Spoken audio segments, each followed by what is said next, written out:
Hi, everyone. My name is Silvie, and I'm an academic coordinator at the British Council Madrid in Spain. Thank you for taking the time to come to this session, and I hope you'll be able to take some tidbits from it away.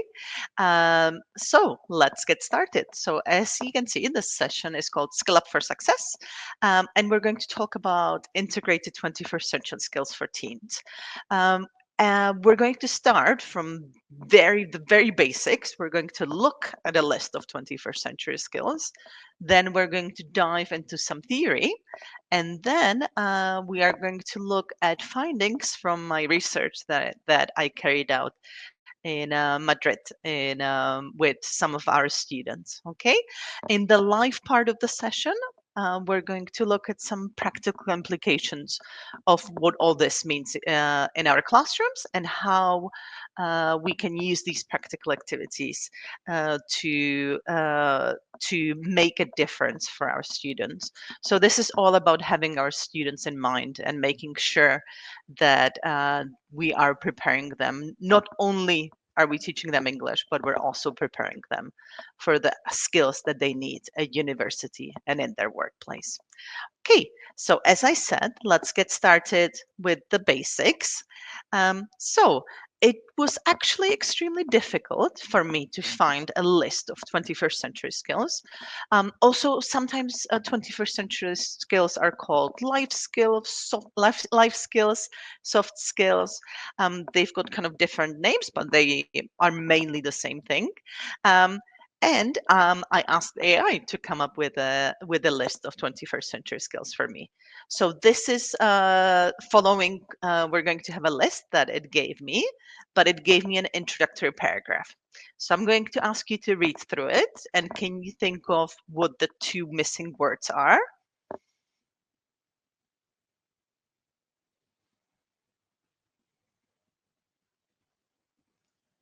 All right. So success and world. So we are trying to help our students develop abilities that are considered essential for success in today's rapidly changing world. All right, so that's something to keep in mind throughout the session. Okay, so let's start with the basics. As I said, let's get on to the core subjects. Sometimes these core subjects are also called the 4 Cs. So they're the four most basic 21st century skills. And I'm sure you've all seen these before. So you've got the skills there and the definition. So again, I'm going to give you about a minute to try and guess what the skills are.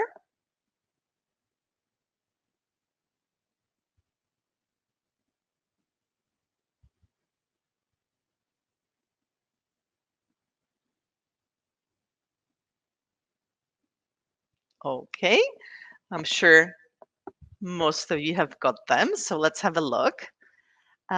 So the 4 Cs, the core subjects, are critical thinking, creativity, communication, and collaboration. I'm sure uh, we all focus on these in our classes, and they're extremely important. But and that is something that we're going to be talking throughout the session is we sometimes focus on these skills in isolation. And if you think about what you do at work, in life, in your everyday circumstances, um, you need to kind of multitask different 21st century skills. So, what I am trying to say is that we should try and combine in the tasks that we give our students in class as many 21st century skills as possible. Okay, so moving on from the 4 Cs. So as we said at the beginning, AI gave me this list and it puts it into 3 different sections. So the next section is learning and innovation skills. So again, I'm going to have you try and think about these. I'm going to give you another minute. These ones are a little bit more difficult.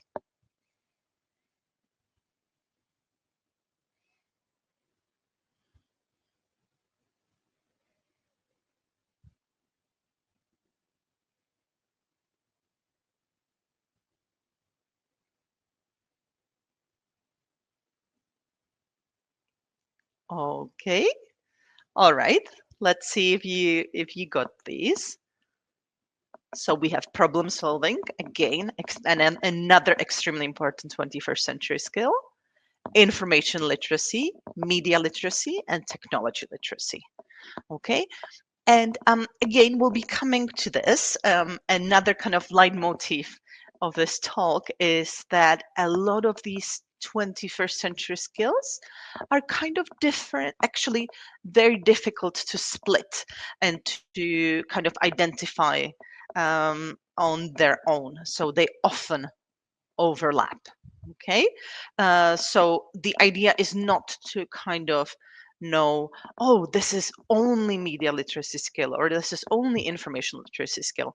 But in the ideal world, you would be using both of them at the same time. Okay. And last but not least, so this is kind of a more obscure set of 21st century skills, but they're not less important because of that. They're life and career skills. So again, something when we're thinking about our students' future, preparing them for when they enter university, when they enter the workplace, this is what we should be focusing on, and this is what we should be trying to help them with. Okay, so again, I'm going to give you another minute to try and read through the definitions and try and guess the skills. And I'm going to give you a little hint. Most of these skills are actually already kind of doubled up 21st century skills.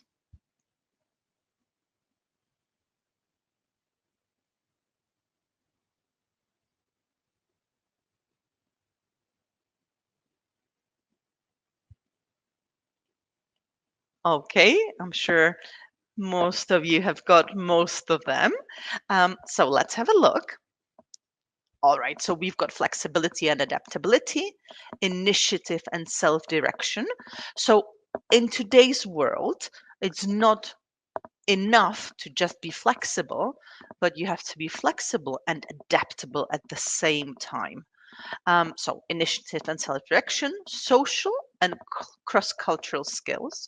So again, very important set of skills in today's world, and uh, kind of two types of skills which do go hand in hand: productivity and accountability. So if you look at the definition, ability to manage time effectively and meet deadlines, okay, leadership and responsibility, and ethical responsibility. Okay, don't worry about this list. In the live part of the session, I'm going to send you this list together with the practical classroom ideas using some of the parts of these lists as well. So you'll have this list that I'm showing you right now. Okay, so with that in mind, kind of moving away from these basics, now we've kind of identified a set of 21st century skills, and again, different definitions have got different 21st century skills, but we do agree on kind of the vast majority of those skills are always present. Okay. Great. And as I said, I got this list from AI, and I found it very interesting that at the end of this list, it actually gave me this paragraph, which goes hand in hand with what I'm trying to express here. So it says, it's important to know that these skills are interconnected and often overlap. For example, effective communication requires critical thinking skills to organize thoughts and ideas. Similarly, collaboration often involves problem solving and decision making skills. And when we look at the classroom activities, I tried one of these as well on my 12-year-old son, and he actually was kind of like, oh, it could be this one or it could be this one. And I was like, yeah, that's right. They're often very difficult to identify because they often overlap. And that's um, great because that is what you need in order to succeed at the workplace. Okay, a little bit more of background. So this is taken from the British Council Young Learners Product Toolkit for secondary students. And we don't talk about 21st century skills, but we do talk about core life skills. And this is what we tell parents. So we tell them that the course prepares teenagers for future life challenges. For example, to meet the demands of studying, university, and future work life. Students will develop critical thinking, collaboration, leadership, and problem solving skills. So here we have two out of the four C's, two out of the big ones, but also leadership and problem solving skills.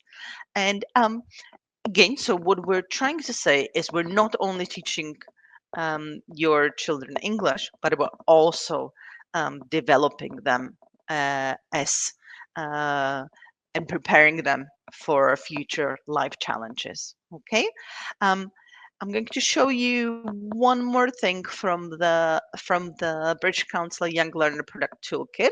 So this is again something that we talk to parents and students about. So these are just a few examples. We focus on a lot more 21st century skills, but these are just a few examples. So I'm going to give you a minute to read through this.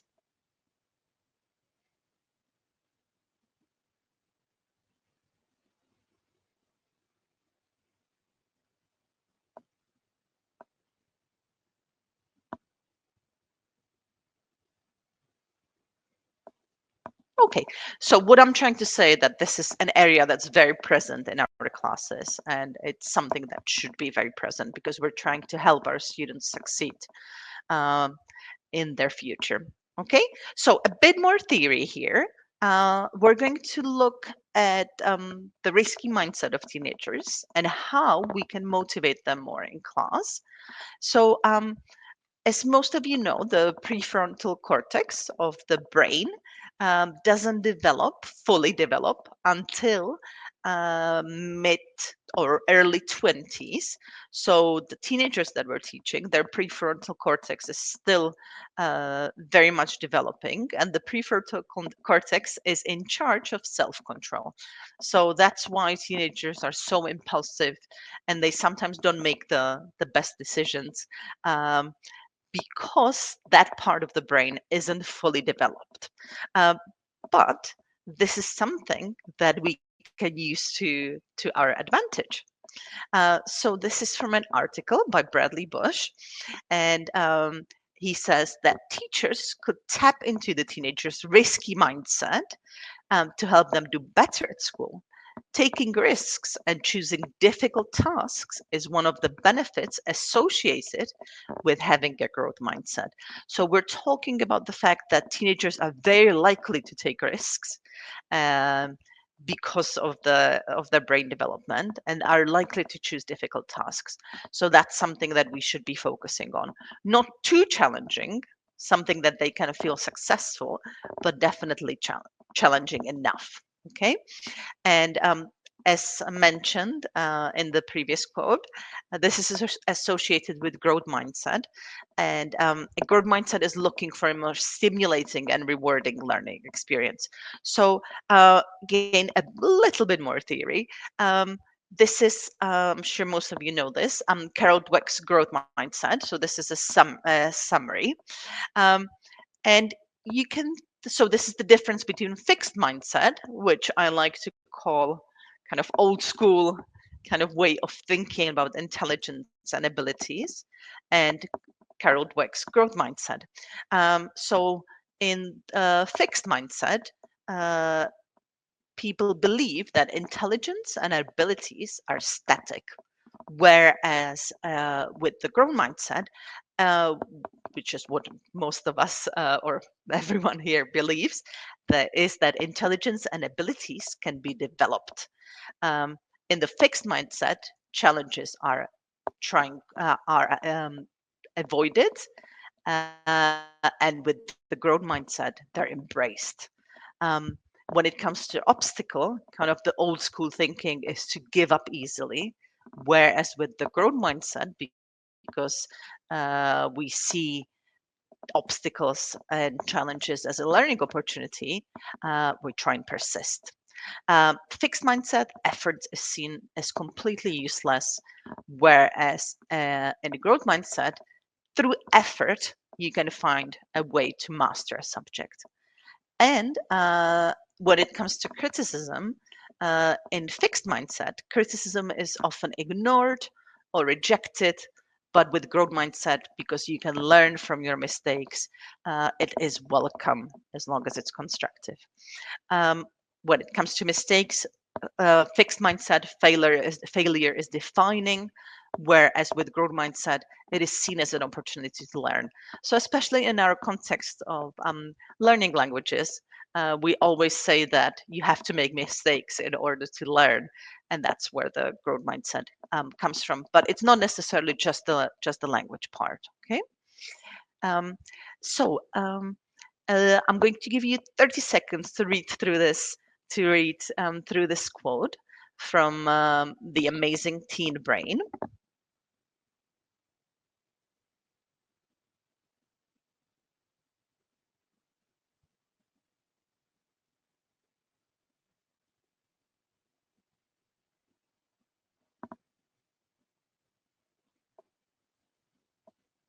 Okay, so we're kind of coming back to what we were talking about before, about preparing our students for real world problem solving. So it's not about memorizing facts anymore. It's about being able to navigate today's world. And because our teenagers' brains are still developing and their plasticity, the plasticity of the teenage brain is there, we can help them achieve that. Okay, so exercising the very cognitive functions that are undergoing significant development during adolescence can help our students achieve their goals in the future. In what we said before with the risky mindset as well, it's very important to challenge our students, but also to make them feel successful. So when we go kind of back and think about Vygotsky's zone of proximal development, we're trying to make sure that we're providing enough risks and enough challenges in class, but being a successful language learner in our classes and the feel good factor in our classes is also extremely important. So we're pushing them, but just within their zone of proximal development. All right, so now we're moving on to the research that I did. I carried it out with 71 students from 8 different British Council Madrid teaching center classes. They ranged from B2 to C2 classes, and they were mainly aged 13 to 16. Um, and one of them was 17, so yeah. And this is what I asked them. Um, I asked AI to help me create this worksheet, and so you have kind of three lines, 3 rows, and in each row you have isolated 21st century skill, isolated 21st century skill, and combined. And I asked them to choose which one would motivate them the most.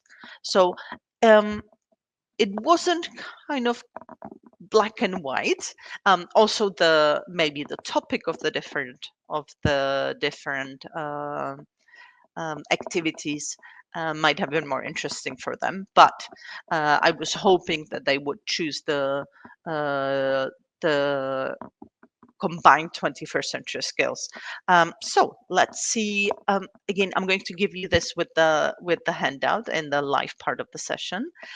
So the research findings were quite clear, but it wasn't kind of 90% of students chose, but the majority of students did choose the 21st combined 21st century skills. They said that that was more motivating for them. Um, so um, I believe that aiming towards higher integration and interdependability of 21st century skills in the TEFL classroom is imperative if we are helping our students with their future job readiness. And it's a way of making sure that they are prepared for the real world, where tasking integration is the key to success, and we all experience it every day. So I'm looking forward to seeing you in the live part of the session, where we're going to talk about practical classroom implications of this finding.